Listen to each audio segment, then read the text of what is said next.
because there's this only one guy that is still stubborn in the transition that we have right now, which is I don't know his first name, but it's Mr. Toyota.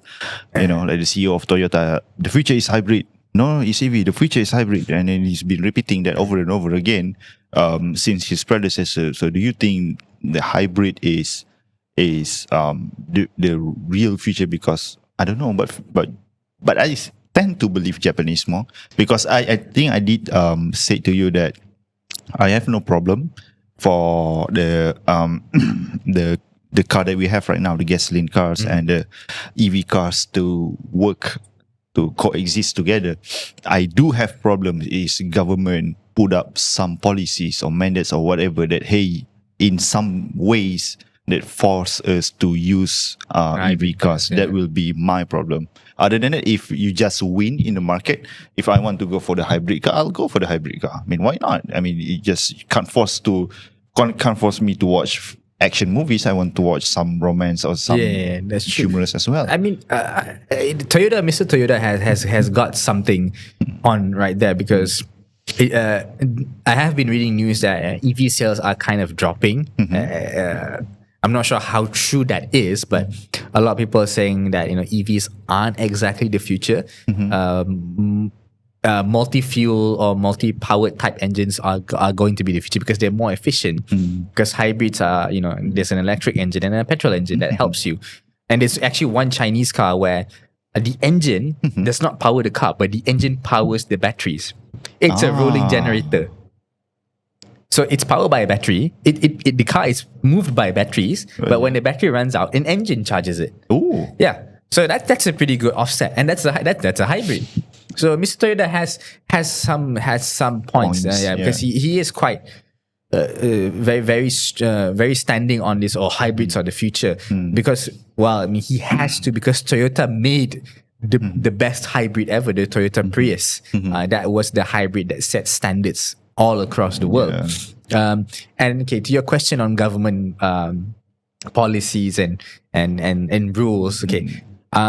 In Malaysia, as far as I can see, I don't think we're going to come to a point where or you have to dispose of your petrol-powered car and you have to switch to an EV car or some hybrid car, or a car that's newer. Because some countries do that. Singapore and Japan does that. You can't own a car that's at a certain age. You have to keep changing. But over there, they have incentives and also they have good public transport. So for them, it doesn't make sense to own a car constantly and stuff like that. Over here, we are very car-centric. Okay? My girlfriend says that we are very car-centric, which is true. When I see it from her eyes, it's true. We are very car-centric. We can't have these kinds of rules where we are trying to limit people or trying to force people to move to a different platform, different type of vehicle. But we can't. But these people can't afford, because hybrids are not cheap. Hybrids and EVs. Okay, there are cheap EVs now. There's EVs that are around 100,000 ringgit, which is cheap. In today's world, in today's economy, it's very cheap.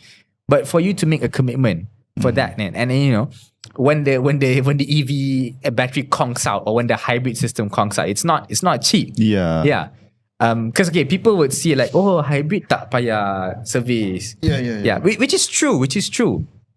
But that accumulation of not servicing your car happens when your battery dies out. Same goes with hybrid cars as well. Even hybrids is the same thing. It's just that petrol-powered cars, your service is constant because you have to keep it running, and that ends up being the cost of at the end life of owning an EV.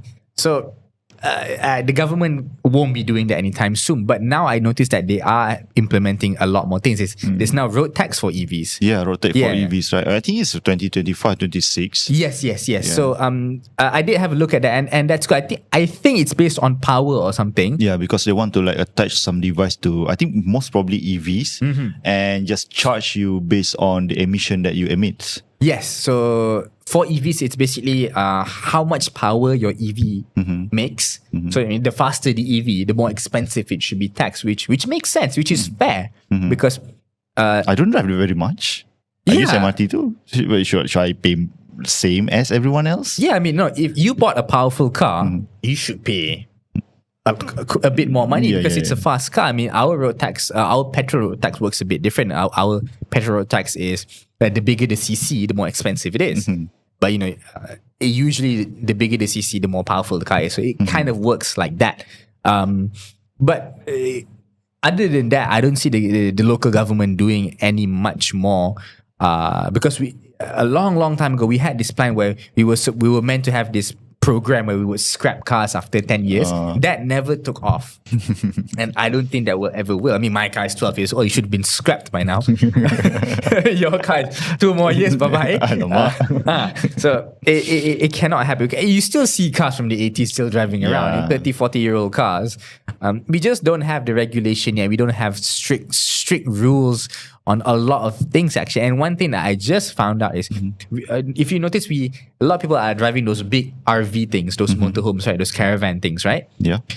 Apparently, I found out that you don't need a special license to drive that. You can just use your normal license, even though those things are essentially classified as lorries. Oh. Because I did ask, I saw a caravan that was on sale, right? I asked this RV, huge one. It was a lorry, lorry kepala merah tu. Yeah. But it had a camper body. It had a bed, it had a toilet, it had a sink and everything. I asked him, ni bang, kalau ni macam ni, lesen kena pakai lesen lorry ke? Because lesen lorry is like 2 tons and above. Yeah. He said, no, tak payah, just use your normal license. Huh? Really? It will be a problem if some accident it will be a happens. problem if these things are more commonly seen on the road and these things start causing accidents. But apparently for now, I think JPG just doesn't see it as an issue, which is a bit worrying because these things are literal trucks. Yeah. Even though they're automatic, because a lot of these RVs are automatic, but they're still trucks. They're long, and you sit on top of the wheel. You have to drive the steering like this. Yeah. That's lorry.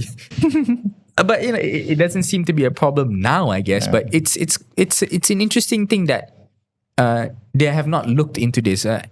Kalau ikutkan, it should be no matter what you drive, you have to have the license based on your weight, the classification and weight rating of the car. Because it says it in the back of your license, D, DA, truck license have a few. So above a specific weight, it's this license. Above another specific weight, it's this license. Yeah. So it's amazing that they didn't do anything about that. Like we always being a reactionary community, and that translates that to government as well. So let's wait until Someone dies. Yeah, sorry to say. Let's wait. Let's wait until someone dies, and then we'll read all the Twitter uproar. And then we'll say, okay, from now on, all RVs must have a specific license, and then there'll be one group of people that will complain, ni I've been using this since 2000. I've been using this ni never problem. kena tindas RV community Malaysia Utara, all these weird Facebook groups.